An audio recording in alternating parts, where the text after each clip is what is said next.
It's a shape that finds out and every conversation explores the art of thinking beyond the obvious. And today I have my special guest.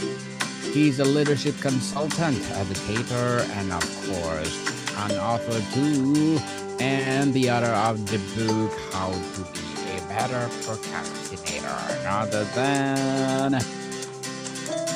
Mr. Patrick Sanaghan. Hello. Nice to be here. Welcome, Mr. Patrick on Abstract Essay. And can you please introduce more about yourself that I missed? Yes, I'm an organizational consultant. We have a small consulting firm outside of Philadelphia in the United States. And I've written a book on procrastination. I've actually written 15 books. So procrastinators can be very productive. That's the whole kind of theme of the book, is that even though you procrastinate, you still can be a productive individual or leader. Yes, and thank you so much for sharing your knowledge and wisdom to the world. Dr. Patrick, thank you so much. Dr. Patrick, your book title, How to Be a Better Procrastinator, which is wonderfully provocative concept. For someone who has spent their whole life thinking procrastination is a character flaw, what does it mean Yes. to be a better one? Yeah, I think your wording is very accurate. Uh, Procrastination is really frowned upon. A lot of people are very critical about people who procrastinate, and that's about 20 to 25% of the adult population are what I would call chronic procrastinators. That's what the research shows us. So it's a lifestyle. They keep on putting things off, and they're going to diet next week, or they go to the dentist next week, or they get a colonoscopy next year, and they keep on delaying and delaying, and they pay a price for it. A lot of procrastinators have a lot of stress, anxiety, and guilt about their habit. And I encountered my procrastination habit many years ago when I was writing my dissertation, and I was reading my dissertation. I kept on doing research and research, but I didn't do any writing. And the whole goal of a dissertation is that you write the thing. And so my advisor said, Pat, you got to start writing stuff down, and so we can take a look at it. And I realized I was really procrastinating. It was a hidden form of procrastination, just kind of reading, doing research. It was very productive, but it didn't result in anything that was an output. And I went to a therapist, which is 30 years ago. It was a little unusual. And she was very good, but she said, well, the theory is either you're afraid of success or you're afraid of failure, but you're a very accomplished individual. You're not afraid of either one of these things. And she gave me a very powerful piece of advice, Daniel. She says, why don't you ask your friends and colleagues who have completed their dissertation what the heck they did? And the minute you hear it, they say, well, of course, I never thought of it. So I asked three of my friends who had done their dissertations, and I said, how did you get done? How did you get started? What did you do? And all of them had these little strategies they did to manage their procrastination habit, because a dissertation is a very big task. It's 400 pages, lots of research.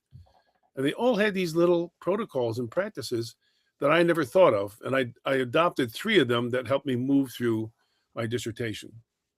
Would it be okay if I shared those? Dr. Patrick, go ahead. Yeah. The first one is it's really important to do anything, whether it be to clean out the garage or paint a house, any onerous task, is to do it in chewable chunks. I thought I had to sit down every night after I was a school teacher and a principal, and I get into the library at 4 o'clock, and I'd have to work till 10 o'clock, 4 nights a week, 4 nights a week. And it wasn't productive. They said, boy, you're nuts. Do 20, 30 minutes and take a break. 20, 30 minutes, take a break. And when I started incorporating that into my writing and my studying, I found my productivity went through the roof. So you don't have to sit down and punch it out. If you do chewable chunks, 30 minutes at a time, over time, you'll accomplish things. The second thing that they taught me was to make your progress visible. And what they usually had was some kind of chart. Sometimes they use post-its, but when they got done a certain task, they would check it off. And so I have an agenda every day, bright yellow. I have it across from my desk. And every time I get something done on my agenda, as you can see, I cross it out with a big, bold black marker, and it feels wonderful. So making your progress visible somehow is very helpful. And the third one, and Daniel, this is the one I kind of resisted, they said, "Oh, you got to have rewards. You got to make sure that after each one of these kind of successful little events that you've done, whether it be a chapter, whether it be painting a window, cleaning out a garage, 1/4 of the garage, you got to have a reward system." And I said, "Well, shouldn't I be more mature than that and disciplined than that?" And all three of them says, "Don't be silly. Rewards are really powerful." And so having a reward map that after you get something significantly done, not the whole thing, if you sit down for an hour and you get something done, can you give yourself a reward? That could be listening to music, that could be reading a mystery, that could be having a latte, that could be taking a little bit of walk. But having those rewards is very motivational. So chewable chunks, progress visible, and make your rewards that will motivate you to be complete. And I've done those. I mean, that's helped me write 15 books. And I still procrastinate around two things, but I'll talk about that later. Well, congratulations for those 15 books, Dr. Patrick. You've stated definitely that procrastinators are not lazy. Can you Yes. unpack that for us? Yes, that's a great point because a lot of people think the procrastinators, oh, that Pat's just lazy, you know. And the difference between a procrastinator and a lazy person is this: lazy people do not feel any fear, anxiety, overwhelm, stress, or guilt. They don't. Where procrastinators feel all those things. And I've got a good friend of mine, very talented guy, Michael. And if he doesn't get it done tomorrow, I said, Pat, there's always next week. Oh, okay. And he works about 4 hours a week, 4 hours a day, I should say. And he's very successful in his own way, but he never worries about what he's got to do. And people like me, we worry all the time. So the difference between lazy and procrastinators is the overwhelming feelings of guilt, anxiety, and stress. Lazy people do not feel that at all. Yes, interesting. Dr. Patrick, you describe procrastination as an emotional management issue. Yes, What does that look like in a practice? What emotions are really trying to manage when we avoid tasks? absolutely. There's something called the procrastination loop. And what happens is you've got a task to do, and maybe you've never done it before. You feel overwhelmed, you feel tired. It's complicated, it's complex. And a lot of feelings like, oh my God, I can't do this, and anxiety and stress start bubbling up. And the minute you step, and this is key, the minute you step away from the task, I'm just not going to write today. Whew, your emotions just disappear. And that's the hook. The hook is the emotions. Oh, now intellectually, I say, oh, Pat, you still got to write that paper. But emotionally, in the here and now, I feel relief. And that is the hook that keeps procrastination going. Is that helpful, Daniel? Dr. Patrick, certainly. And with 30 years of experience as an organizational consultant, you've seen this play out with high stake environments like Yes. universities and corporations. How does organizational procrastination on big initiatives like strategic planning mirror on individuals struggles to start a dreaded task? Yep. What we see at senior levels is that there's two arenas where senior leaders really get caught in a procrastination habit and they don't know it. The first one is they get into data mining. What's the research say? Let's get more graphs, let's more surveys, let's have more data, more data, more data, more data, more data, and then get buried in it. And most of the time, about 80% of the time, all the data you need is at your fingertips. The people around you, your experience, the work that you can do.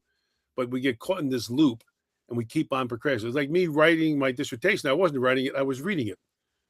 So senior leaders oftentimes say, give me some more survey data, give me some more research. What's customers saying over and over again in a loop, and they don't make the final decision. And the second arena that senior leaders get caught in are personnel decisions around the senior team that they know, golly, Pat's a nice guy, but he is not a performer. But he's a nice guy and he's got a family and he's got some kids, and but he hasn't not a performer. And the rest of the team resents Pat because they're working really hard and Pat's kind of sliding by, and they'll keep Pat in place a lot longer than he should be. They should give him a gateway to the future, help him move forward and go someplace else, but they'll delay doing that decision. So decisions around personnel and getting caught in a data loop and more research is where senior leaders get caught.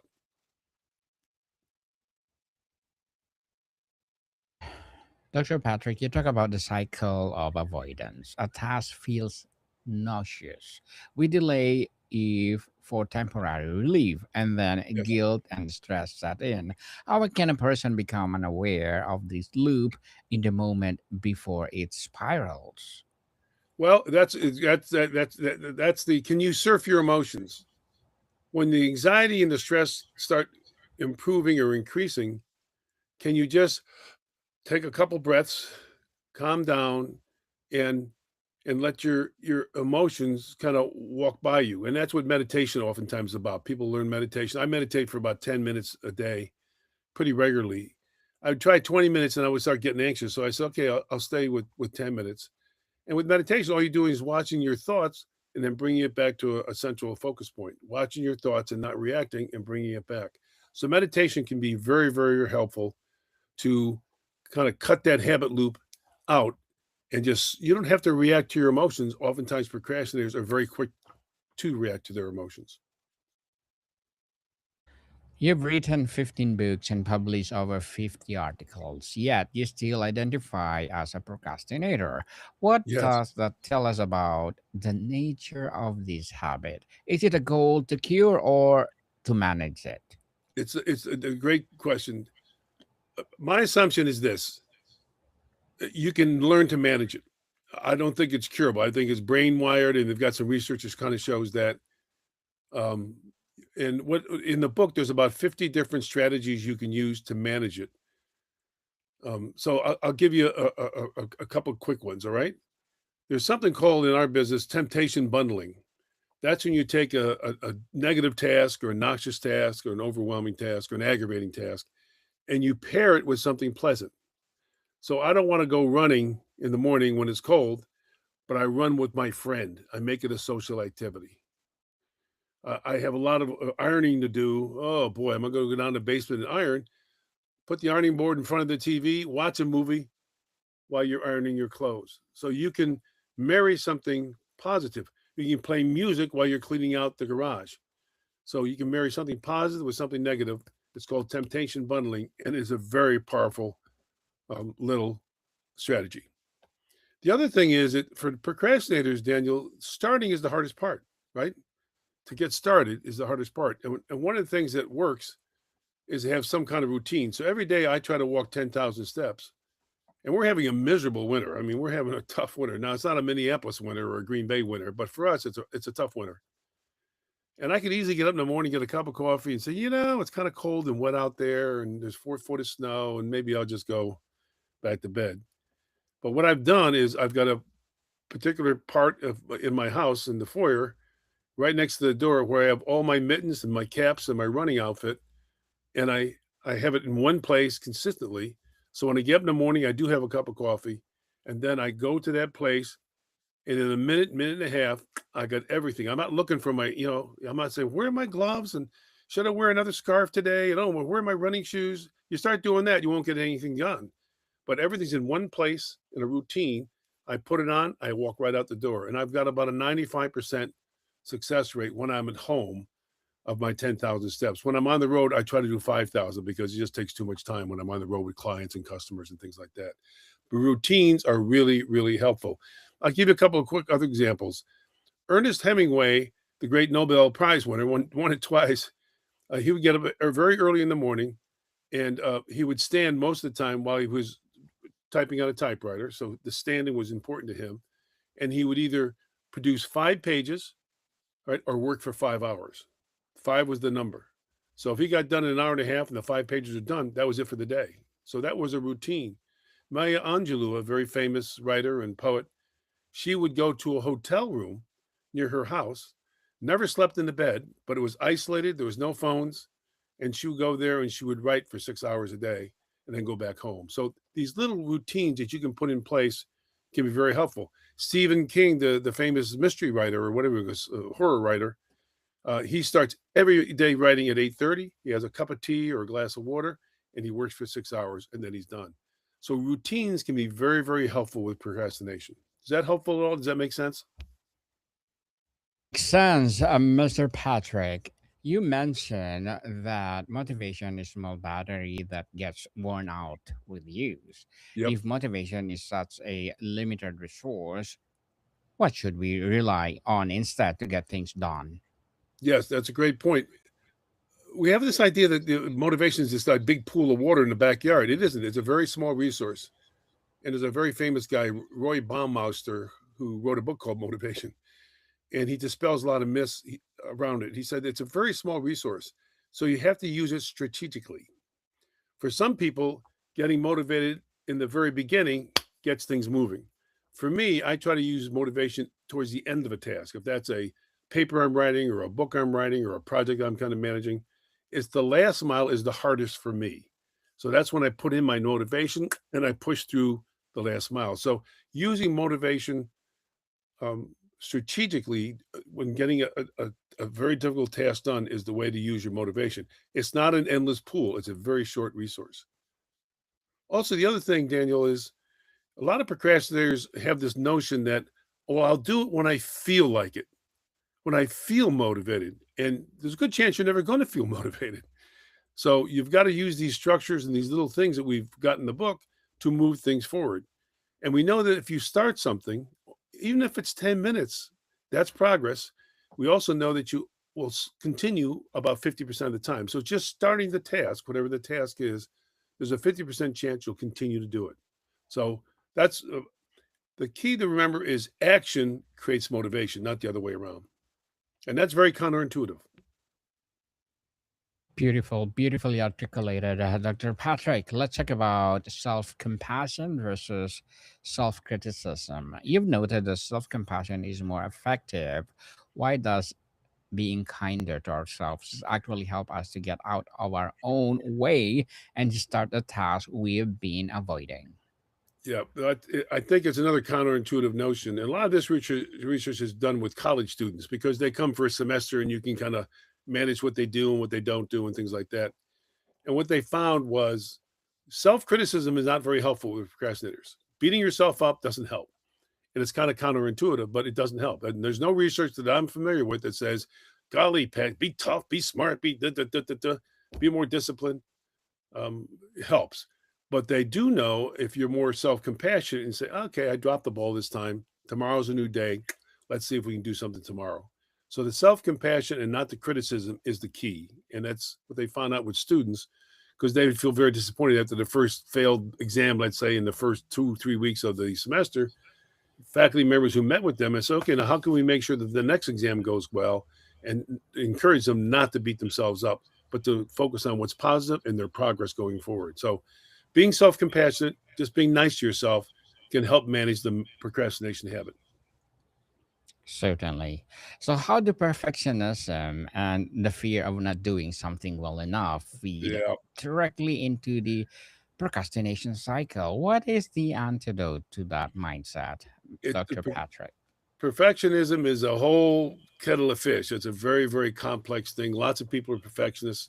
The standards are extraordinarily high. Everything has to be done at a certain high quality. And they can get caught in a loop that they can never get out of. And they never really feel successful. Even when they get done, they're exhausted. So one of the things that we've done, with, especially with executives and leaders, is that they always think everything's got to be a finished product. And what we've come up with, the three things we've come up with, let's have a rough draft of the paper or the practice or the protocol you want to do. Or, then we'll work the rough draft, and we use the word rough consciously. Then will come a first draft.